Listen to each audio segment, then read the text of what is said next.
If you would like to support Mercado Airwaves, visit us at patreon.com/Mercado Airwaves. Find us on iTunes at Mercado Airwaves. Keep up to date with the show on Facebook at Mercado Airwaves. You can see all of Nicole's work at typingwhentipsy.wordpress.com. You can follow Alex on Twitter at Mercado21Alex. Follow Mike on Twitter at mmercado2333 and on Instagram, MikeMercado2333. What's up, friends? Mike here from Mercado Airwaves. If you missed any one of our past interviews with amazing guests like future Hall of Famer and pound for pound best fighter in the world, UFC flyweight champion Demetrius Mighty Mouse Johnson, another day at the office, I get to go out there and test my skill. to award-winning producer, director, and actor Orlando Jones. Orlando, how you doing, buddy? Hey, sir. I'm good, brother. How you doing? And all the other interesting guests we've had on. Joining us today is director and writer David Ferrier. Thanks so much, brother. I appreciate you having me on the show. MMA legend Chael Sonnen joins us today. Keep listening to your show. This is great. Thanks, my friend. Just subscribe to us on iTunes at Mercado Airwaves. And while you're there, please like, review, and rate us, friends. It helps so much. We also have a Patreon for anyone who would like to support the show. Just visit us at patreon.com/Mercado Airwaves and see how you can get all of our interviews ad-free and before anyone else, and how you can get your business or company spotlighted on the show. Follow us on Twitter at mmercado2333. Like us on Facebook at Mercado Airwaves. Subscribe to us on YouTube, youtube.com/MikeMercado2333. And if you would like to see what we're up to behind the scenes, follow us on Instagram, MikeMercado2333. Thanks for listening and all the support. Mercado Airwaves is brought to you by supporters at patreon.com/Mercado Airwaves.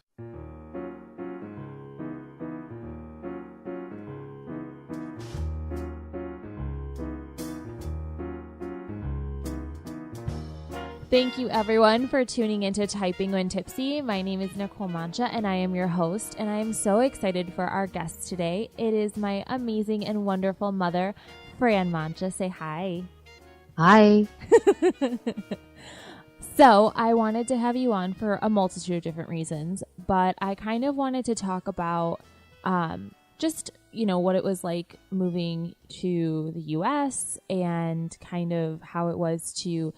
Well, I mean, technically you had 2 children and now you have 5. So the yes. joys among doing all of that and just like the different kinds of things just in your life. And, I think that you have a very different kind of story than a lot of people. And a lot of it has to do with you being an immigrant and then also just moving here and knowing kind of what you wanted to do and be a nurse like from the beginning and being so young. I mean, you were 20 years old when you were a charge nurse? Yes. Yes. Yes. And I'm 29 and I'm still panicking about accidentally getting pregnant. So obviously we have very different growing times. But tell us a little bit about you, like what, obviously I know these details, but most people don't know these details about you. So when did you move to America? And, just talk about stuff like that. You're leaving this open for quite a lot of conversation, but well, I was 9 years old when I came to America. And the reason I came to America was because your grandmother married your grandfather, who's my stepdad, my biological father, died in Germany. Yeah. So he brought us over here. He brought my sisters and myself over here. And I was 9. Auntie Manny was 8. Auntie Moni was 7. No, she was 6. I'm sorry, she was 6. And Auntie Lori was 3. So, and you guys do a celebration every year for when you guys came over. Yes. And so this is the 50th year that you guys just had? No, hang on. No. Hey, wait. Is it 50 years? Oh, I think it is 50 years. You're right. It is 50 years. Yeah. Yep.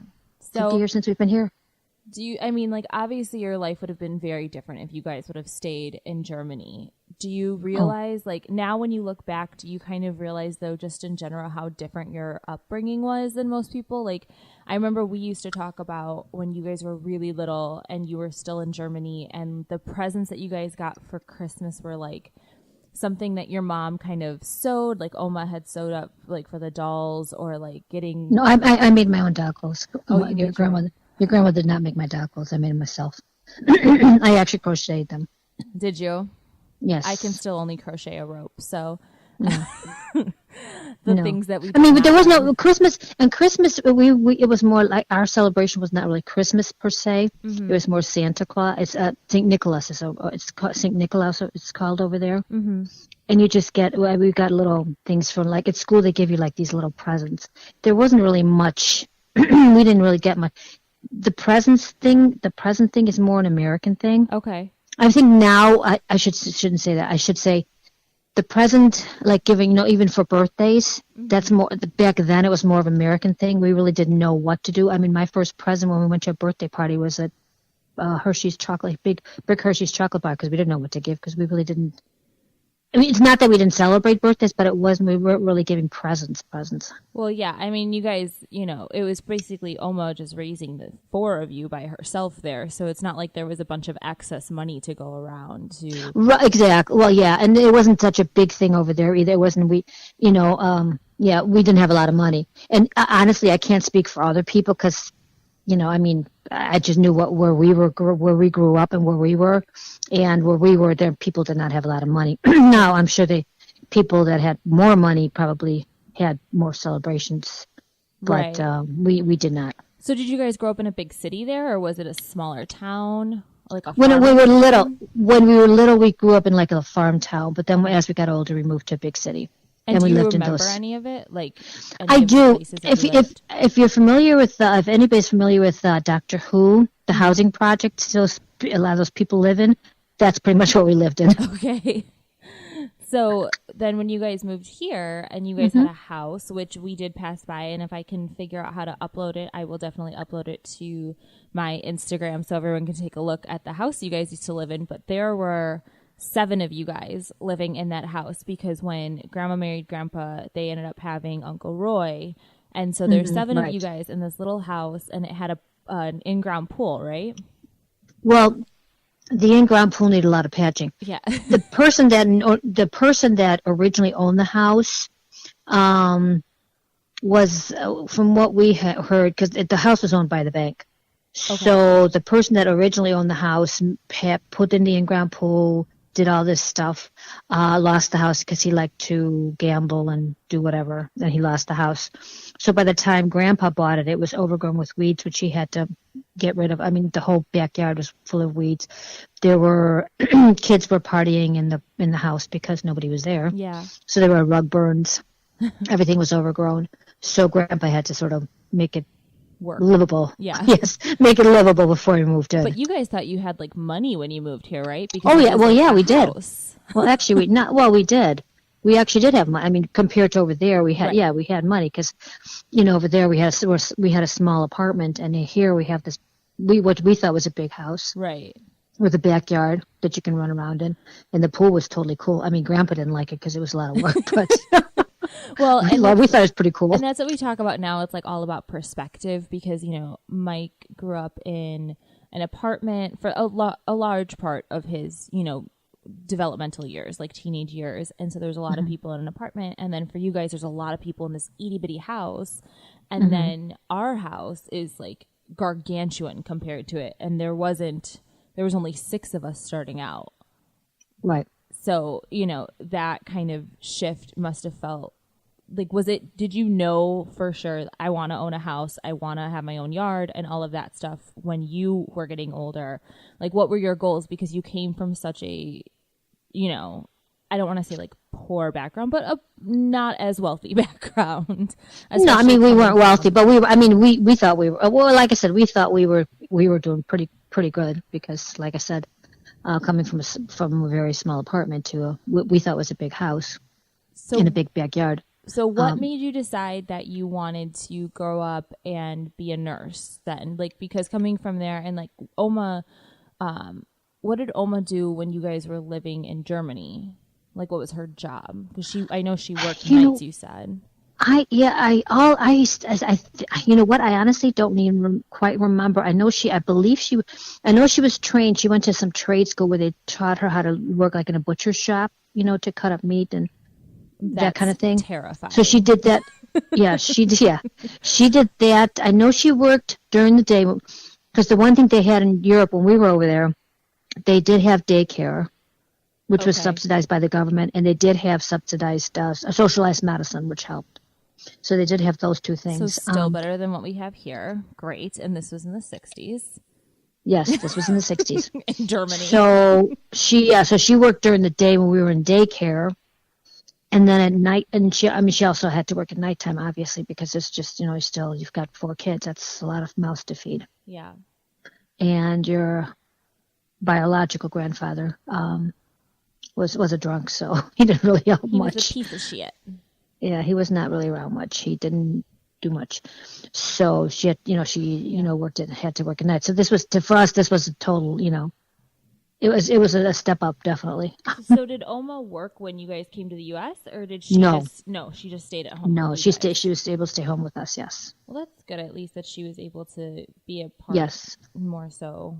Yeah, because it was tough. It was definitely, I mean, she's definitely a tough woman, but it was definitely hard on her because it's a lot. Well, and I will say that, it's obviously super shitty, like, for Oma to have to go through all of that. And you guys, and, it's a little, I think, more, you don't remember it as much, I think. You remember, like, being there and everything, but you don't really remember, obviously, your biological father, whereas Oma was much older, and so she remembers all those things. But it's like, if it wasn't for all those experiences, I don't think that any of you guys would have turned out the way you did, because all of you are super independent and strong and just focused, I feel. And Well, that's how your grandmother raised us, because she did not want what happened to her to happen to us. So, Right. She wanted us to get an education. She pushed an education on us so that we could support ourselves if we ever needed to. And do you think that's why all of you guys really pushed education on us? Like, especially, I feel like, for me anyways, and maybe this is just biased because it's me and, I'm like looking in, but I think all of the girls in the family, we all kind of were pushed to do education a little bit stronger than the others, like than the boys, because I think the boys, they already knew that was going to happen. But I think the fear sometimes is that some girls go to college just to get their MRS degree, and that's nothing that any of you guys wanted for your kids. No, we definitely wanted you all to get an education, because you never know. You never know what the future holds, and at least if you have an education, you get a job, Right. which is and now nowadays everybody looks at a degree. Sometimes they don't even care what degree, as long as you have a degree. Yeah, and I think it's that idea. The quote, I just wrote it for something else, but it was from Michelle Obama: "The education is the only thing they can't take away from you." Which Exactly. is so true. Like, nobody can take it from you, and knowledge is the idea of learning is so important. It is. It really is. So then you guys came here and you went to school here, and the kids weren't super nice to you when you first came here because you didn't speak any English. Exactly. And you guys learned English quick, though, right? Like, Well, it's called desperation. It's called desperation. You're desperate. You do what desperate people do. You learn it very quickly. I mean, you have no choice, because you're thrown in the classroom and everybody speaks English, and you're the only one that doesn't. So. And my favorite story ever is how Oma started learning English. What shows did she watch? Oh, she actually just watched TV. Her biggest thing was watching TV, because she figured she could learn it through TV, which she actually did. Yeah, and Oma is still obsessed with He-Man. She loves He-Man. Yes, she still watches the old shows. Does she really? She does. And she yes. watched Scooby-Doo too, right? That was the other one. I don't know about Scooby-Doo, but I know she watched. Oh my goodness, I'm trying to remember all the shows she watched. I mean, but all the old shows that are on like Me TV and stuff. Yeah. She still watches those. That's so cool. And it's, I mean, if you're trying to learn, you're gonna learn. Yeah, and she even took her driver's test, and she barely spoke English. Really? But she was desperate to learn it. Oh yeah. Oh, that's She had so she had a teacher who actually was who was very nice and wonderful. He didn't speak any English. I mean, I should say, let's try this again. He didn't speak any German. She spoke a little bit of English, and she spoke English okay, but she couldn't really read it at that time. Got it. So he just sort of walked her through the test and tried to help her as best as he can, and she actually passed it the first time. Well, that's good. I mean, I can't imagine to come to a new country with your kids. You just got married, then you have another kid, and then it's also on top of all that, you have to learn to drive. Otherwise, you're kind of secluded, because you guys were out in the suburbs. So, We're in the suburbs, exactly. Which I'm now living, where there's no freaking transportation At Exactly. least the transportation that there is not reliable whatsoever. It's definitely not like the city transportation. And there's where- nobody around you that speaks your language either. Exactly. So I can't imagine how stressful that would be. So just being able to have a car and a license to Right. be able to do your groceries and do basic stuff. And then, Yep. so what made you decide to go into nursing? Of all the things that you could have kind of gone into, was it just that you knew it was like, you and I are very similar in our personality traits, I feel, but like in our interests, we're a little bit different in the sense of. Yeah, I'm not. I'm going to tell you right now. I'm definitely you take after your Auntie Manny with that, because I am not. Yeah, arts are not my thing. Right. So was it that you were really interested in nursing because you really, really enjoyed the idea of it? Or was it also because you knew that it was a solid career? Because I feel Well, like I wanted you're to- very like, you want to make sure that it makes sense. Whereas I'm obviously not like that. Right. No, I definitely wanted to have a career where I could like, that I could make money with, that I could travel. Oh no, I am a planner. The reason I went into nursing, it's just by a fluke. I ended up working. There's an opening at the nursing home that by the house, Yeah. and I applied and I got the job, and that's how I talked to the nurses there actually, because some nurses were working there at the time. I was a nurse's aide at the time. Okay. So then, And so you're that's the how- only one who didn't do waitressing and made like no No. money. Yes, pretty much. Yeah, I made no money doing a whole lot. My work was much harder than all your aunts. They all waitress made tons of money. I make very little money, and it was all very hard labor. It was not easy. Yes, that was So me. the nursing program back then was 2 years, right? It was 2 years. Was it year No. Actually, no. That was one of the few programs that was 2 years Okay. year round. Most of them were 3 and 4 years. Okay. So you just So knew I that went you wanted to be to- done in 2 years. I wanted to get nursing. What happened with a lot of the university you went to back then, and I think there's still I guess it's still the same. You have to take basic courses, Right. which I didn't. I wanted to get into nursing like right away. I didn't want to take the basic courses, so I went into a hospital program, little company, Mary. I went into the hospital program, which pretty much you got engulfed in it right. I mean, they just tossed you in and you did everything. You did care plans, saw patients, etc. And then after I got that done, then I decided to go to get my bachelor's degree, because I still wanted my bachelor's degree, but I just wanted to make sure that I immersed myself in nursing first. Right. And then I got my bachelor's degree where I worked. And the nice thing is the place I went to school at. Since I was working, I was able to work at the hospital at the which was not too far from the campus, and so that was my clinical. So that was actually pretty nice. They didn't really have a nursing program, but they had a bachelor's degree for nursing. So that's where I went. And you drove your little VW bug, VW, yep, I did. the one that you didn't know had heat, and the security No, I guard did had not. to show you. Well, no, he didn't show me. He just had it on one day. He turned on all our cars because he wanted to warm them up. And I went in my car and I had heat, and I was like so happy. I'm like, I didn't know I had heat in my car. Nobody ever showed me. I had no idea. So he showed me. I was so happy. I wanted to hug him because I was like so it was happy. a stick shift, and It was a stick shift. Yep. I still don't know how to drive stick. So you decide that you're going to become a nurse and you get your bachelor's, and then what prompted the move to Chicago? Was it just because, like, into the city, because you were living out in the suburbs, obviously, originally, and then Right. you went for your bachelor's was in Wisconsin? Maranatha? Right. It's in Wisconsin, right? Yeah, Wisconsin. Yes. Yeah. So then what prompted you to do the move to Chicago? Was it because I know that you are an ER nurse. So Right. was Well, it trauma, originally- or how? I don't know how that works. Originally, I worked in the I worked in the suburbs, and I worked in the intensive care unit, and then I decided I want to work in the emergency room. Okay. So I decided I was going to go to U of I to work in the emergency room, and and after driving like anywhere from 45 minutes to an hour, so every day it just got a little old, and especially, sometimes I'd work late into at night, and then driving back home was not all that pleasant. That was a long haul. Yeah. So I finally said, you know what, I need to move closer to Chicago. And then so you moved into the city, and where, I don't even know, because Dad always points out where he used to live, but I don't even know where you used to live, because No, I didn't live in the city at first. I lived in the suburbs, actually, Berwyn, which is closer, which is Okay. right next I door know to where Berwyn Chicago. is, yeah. So it was much closer. So were you living in Berwyn when you and Dad met?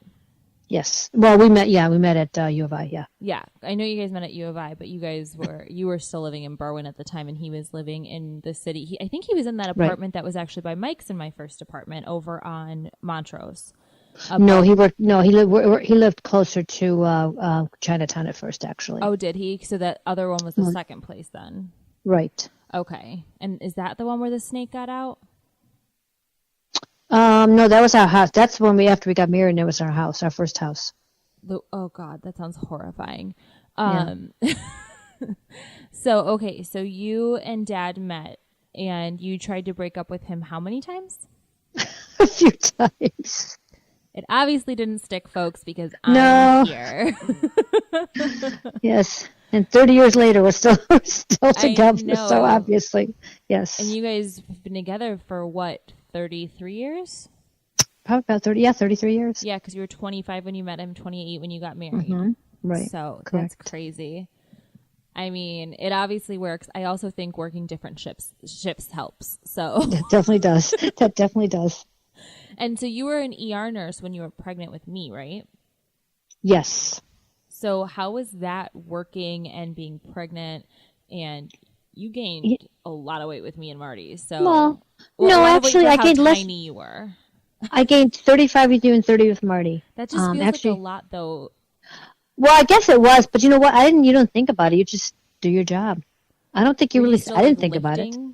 Gurneys? Huh? Were you still helping, like lifting, like the? Well, yeah. I mean, I mean, they try not to have you lift too much, but you still have to work in the emergency room, so you're still lifting and stuff. There's still things you have to do. Just because you happen to be pregnant doesn't, Yeah. Oh, well. So you and Dad got married, and Yes. he already had 2 kids from his previous marriage. So you were kind of thrown into like the automatic stepmom role. Right. Was that stressful? Were you like? No, I mean it's something I accept. No, it was something I accepted. I mean, you have to remember, your grandfather is I mean, it's as realistically, my stepdad, but yeah, still. Did you want a really big family because you came from a big family? Like, were you planning before not you really. guys had kids, or before you met Dad? Did you know you wanted to be a mom? Well, no, I wanted to get married and have kids. Yes, that I did want. But not necessarily a big family, but I did want to get married and have a big kid. Yeah. Guess yeah, what? I wasn't sure. I didn't realize I was going to inherit more children. That's so.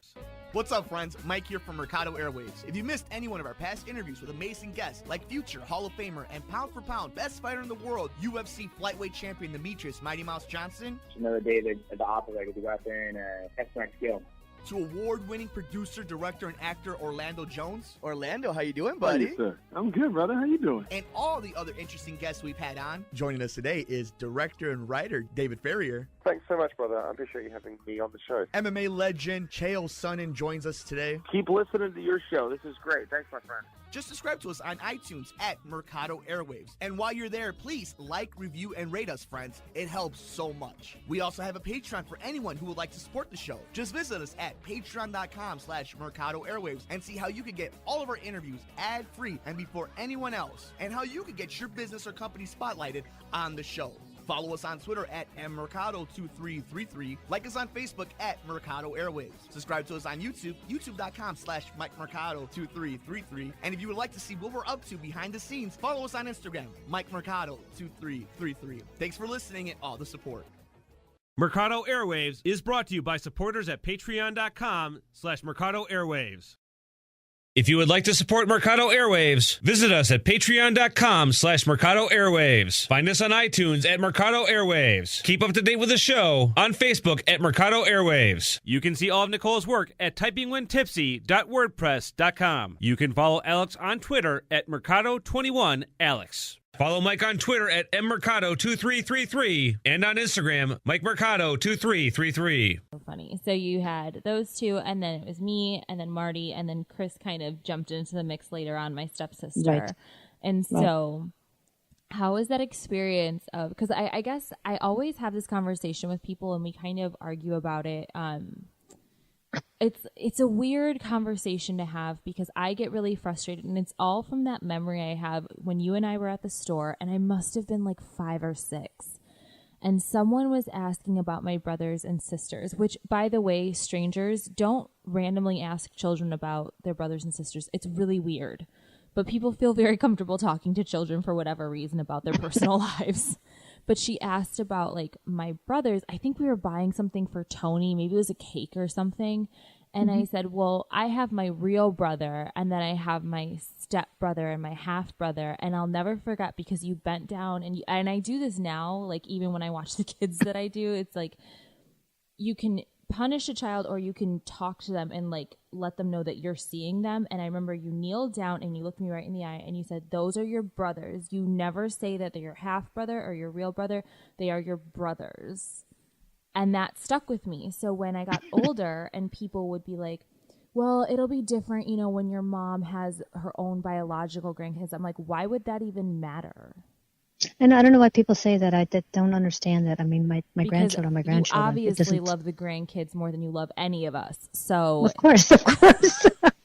Noah's like, can I get my grilled cheese in triangles? And Mom's like, sure. With us, it was like, I'm sorry, you don't want to eat it? Then I guess you're just not eating tonight. It's fine. Well, of course, they're my grandkids. Right. But it's, you know, it's something that I think is a really interesting thing because it's been so ingrained in us that it doesn't matter if we share a bloodline with somebody for them to be our siblings or my nephews and nieces to be my nephews and nieces. Like, they are who they are, and I wouldn't change that. And it's something I feel a lot of people struggle with understanding. And I'm not sure why. And, like, I don't know, do you ever hear it with your, like, you know, with the boys and stuff? Like, oh, it'll be different. And I'm like, the only thing I think would ever be different is when I have kids, because you would obviously be more involved because the boys aren't going to have to go through pregnancy.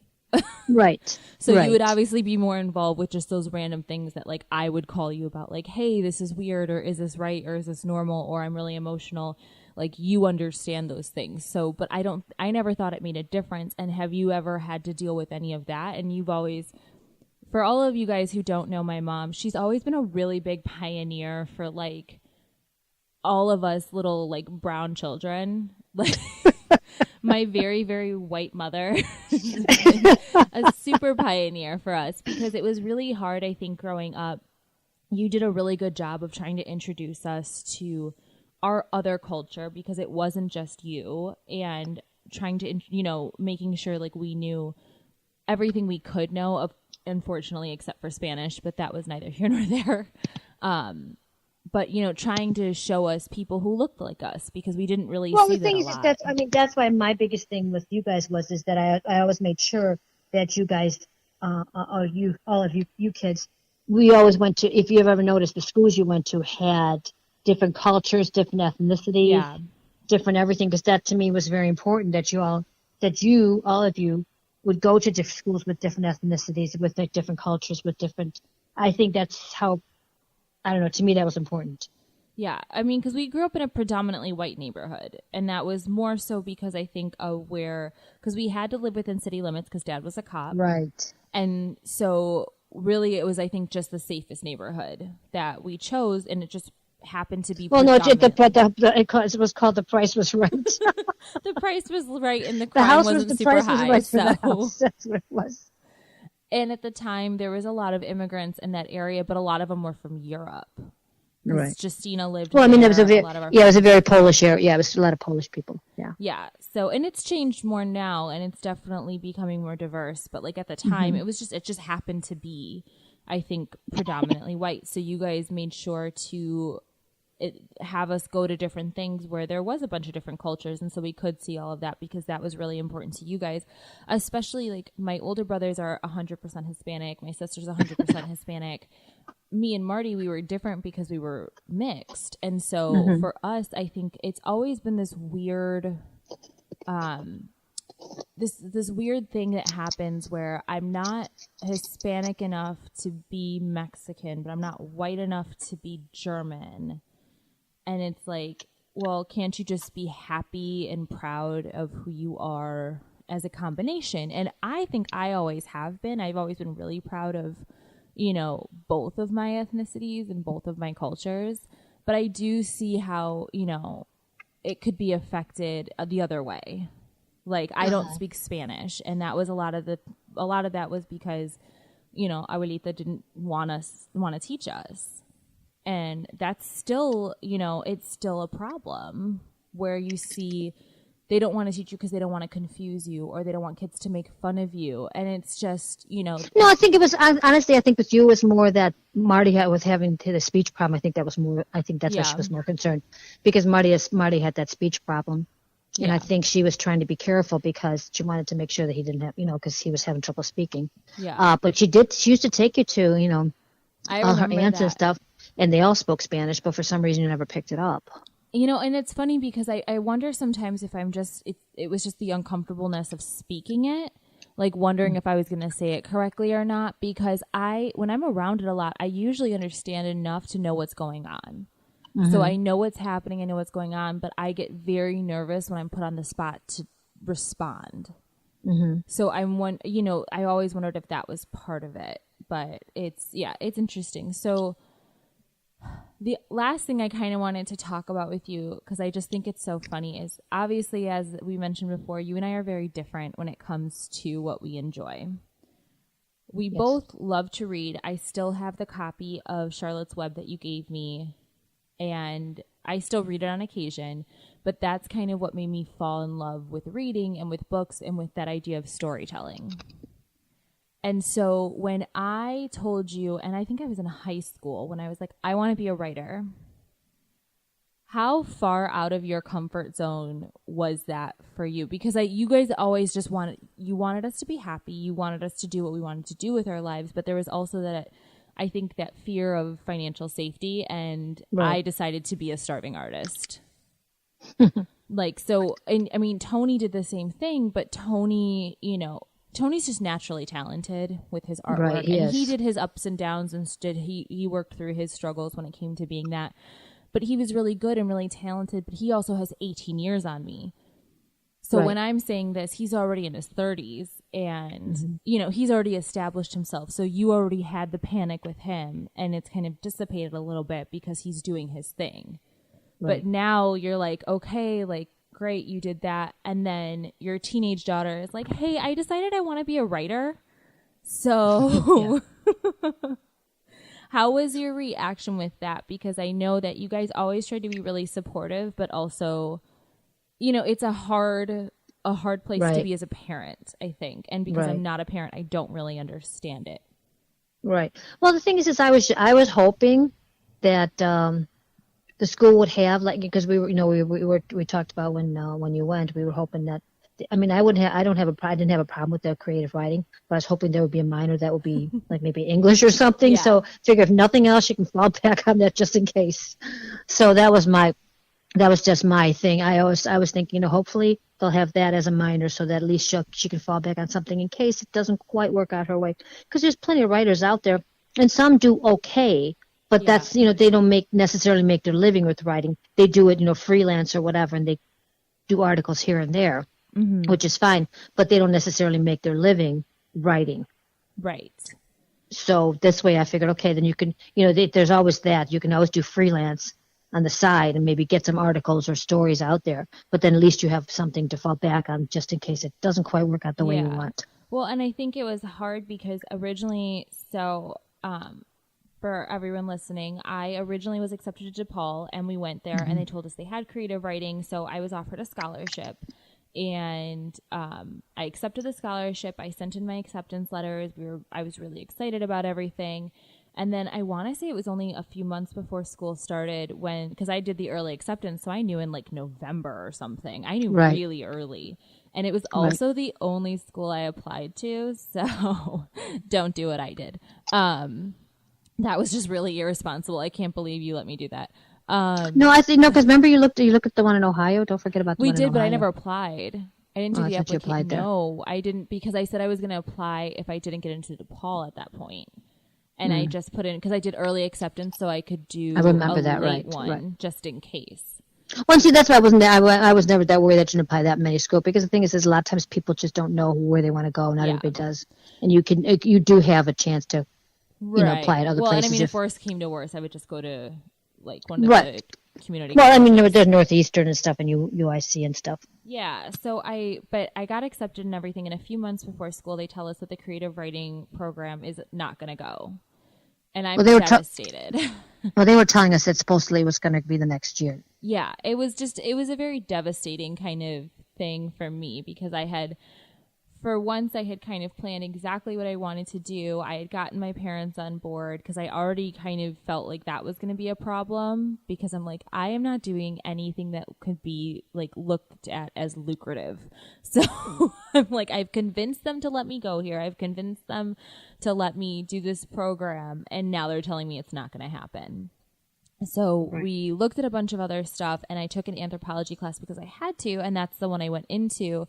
And again, this is not shit on DePaul Day, but it was really hard because it wasn't really until our senior year where they basically told us you need to really get your PhD if you want to work in this field. And a lot of us were like, I'm sorry, what? Because I wasn't ready to put in that much schoolwork for anthropology. And I was not, I mean, anthropology is not, it's not, you're not, most people are not going to become anthropologists. That's the reality of the matter. Right. But the thing is because I work in a hospital, there's a lot of anthropology majors that work in hospitals. So I was not all that concerned because I figured, you know what, there are things that, because you're studying people and stuff, so that there are, areas of, you can get into, or places you can get into with an anthropology degree. So I actually wasn't all that worried about the anthropology degree because I figured. And I got to do some really cool stuff. So I mean, right. And then, like I said, but that's why I figured until you figured out, I figured then what you'll just figure it out as you go along. But I wasn't that concerned. I mean, I know you really wanted your creative writing, but I figured, oh well. Well, and then of course I graduate and there are no jobs because it's like the economy. Well, it was 2011. Oh yeah, that's when that everything tanked. Yes. So basically, I remember how excited we were when I got my first job at a cupcake place because literally I had put out my resume to probably over 100 employers and not gotten a call back. And I'm like, I have my degree, and you're literally saying no. And I remember someone else had offered me a position, and it was like $10 an hour to be an executive assistant or something. I was like, are you joking right now? And the cupcake place, I think, offered me $12.50 an hour, and that's why I took it. Because I was like, I can't live off of this. But it was just like a terrible time to graduate, a terrible time for all of those things. And then I didn't know exactly what I was doing. So it took me a lot of time to kind of figure out if I wanted to go back to school or not. And I think that a lot of the ideas from that came because I'm not necessarily around a lot of writers and a lot of artists. And it can be really difficult for me to open up that creative, well, when I don't have anyone to really bounce ideas off of. And you know what I mean? So for me, I think it was a good decision to go back to school. Did it give you any stress when I said I wanted to go back and get my master's? Not, you know what? No, because it's something at that point when you finally decided, I knew that's what I finally wanted, because you were hemming and hawing a lot at first, and I was like, I was not very comfortable because I thought, you know what, she doesn't seem to be very sure, and when you're not sure and we're just hemming and hawing and trying to figure out what you're doing, that's not the thing that you should be doing at that point in time. Right, and I don't think I was focusing enough on myself, and I don't think I would have done very well. And that was part of the issue. Part of the issue is that you weren't. Right. It took you quite a while to focus on what you wanted, because you were always trying to help someone else out with their careers, and that was a definite problem. Yes. So I mean, like, obviously when that changed and I decided I wanted to get my MFA, you guys were really supportive, which was great. And it's been hard, but it's been so rewarding, which is, I think, the point of it. Like, I finally finished a full novel. Even though it's in the very beginnings of the drafts, I've never done that before. And I've never done that before. I've always been able to make it about halfway through, and I probably have 6 or 7 books that are halfway done. And I wasn't... Which by the way, drove me nuts, because I'm like, will she just finish a book? But I think it was also the fear of failing. Right. Right. Because I'm like, so when I finish it, I have to publish it. And it's funny because now we talk about it a lot with my MFA, with my other people and my peers, is they're like, well, a lot of us have finished books and never published. Sometimes you just need to finish. And I was like, but I think my fear was if I finished, I had to publish. In my head somewhere, something told me, you have to go through with it. Right. And that was really scary for me.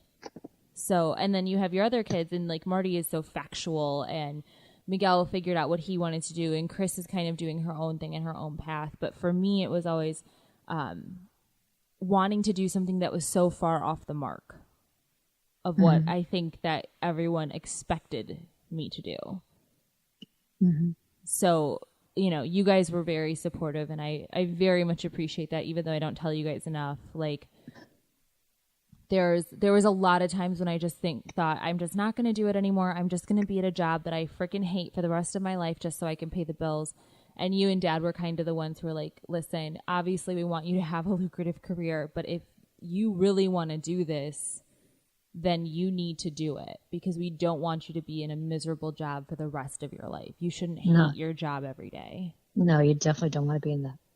So, I mean, to be kind of in that background of you guys, your more factual, I guess, background, and to be very positive and, you know, work with me, even though sometimes you and I worked against each other quite a bit, especially from ages of like 18 to 25, where, you know, we're both super strong-willed and hard-headed, I feel, but we're on different sides a majority of the time when it comes to stuff like that. But I think that it's for the better, because I feel like now we have I've always thought we've had a really good relationship, but now I feel like we're more even keel, and when we can talk like, obviously you're still my mom, and we're not, you know, I've never really gotten to the idea of like, I want to be friends with my mom. I'm like, no, she's just, but your mom should be your person. And for me, you've always been my person. You've always had my back when push comes to shove. Even though you may tell me I'm wrong to my face in front of everybody else, you have my back. And that's something that I super appreciate, because I've definitely gone a lot of different directions, especially when I hit my 20s. So I appreciate all that you've done for me in supporting my writing, and, you know, just being willing to read every single thing I give you all the time. Yes. And give me notes and feedback and all that fun stuff. So I appreciate you doing that. And I appreciate you being on my podcast, because I needed someone to interview. And so, well, you're welcome. No problem. Anytime. But thank you, Mom, for doing all of this. Thank you to my listeners for listening to us talk about just her life and my ramblings and just how we kind of got here. She is a wonderful nurse still. She volunteers with a bunch of different charities. She's going straight to heaven is basically what I'm saying. She's a pure saint. So thankfully, if we didn't have her, I don't know where we would be. But all of us are I think my brothers would all agree, and my sister, we are much better people because my mom has made sure that we haven't fallen into the poorhouse. So okay, good. She's kept us afloat. But thank you, Mom, so much for being on my podcast. Thank you, everyone else, for joining us this episode. And I hope to talk to you all next week. Bye. Bye.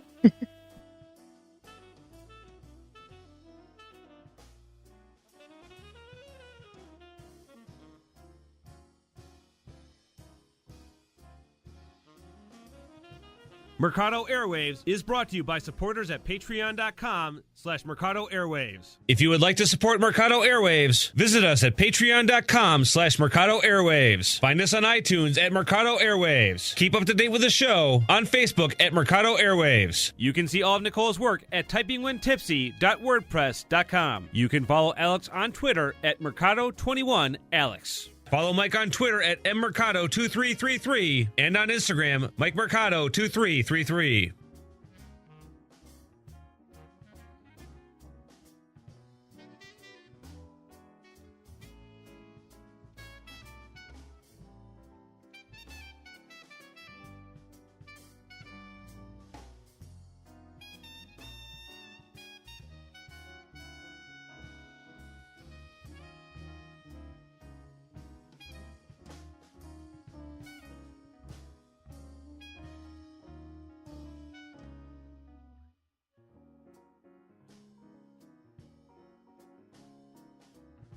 If you would like to support Mercado Airwaves, visit us at patreon.com/Mercado Airwaves. Find us on iTunes at Mercado Airwaves. Keep up to date with the show on Facebook at Mercado Airwaves. You can see all of Nicole's work at typingwhentipsy.wordpress.com. You can follow Alex on Twitter at Mercado21Alex. Follow Mike on Twitter at mmercado2333 and on Instagram, MikeMercado2333.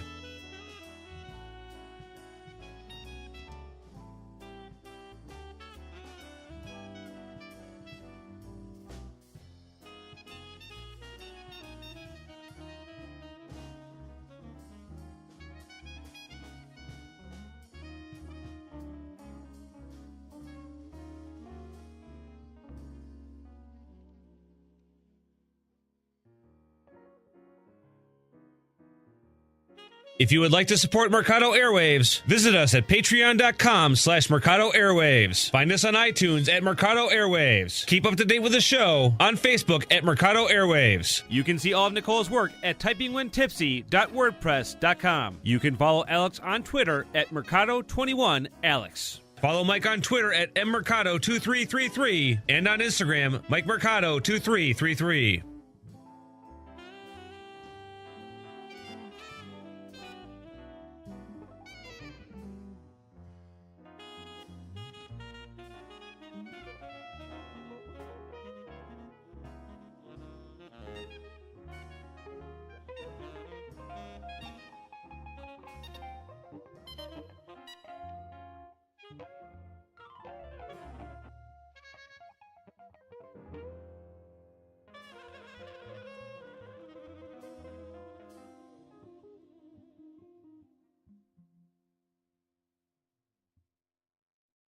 What's up, friends? Mike here from Mercado Airwaves. If you missed any one of our past interviews with amazing guests like future Hall of Famer and pound for pound best fighter in the world, UFC flyweight champion Demetrius Mighty Mouse Johnson, It's another day at the operator to go out there and test my skill.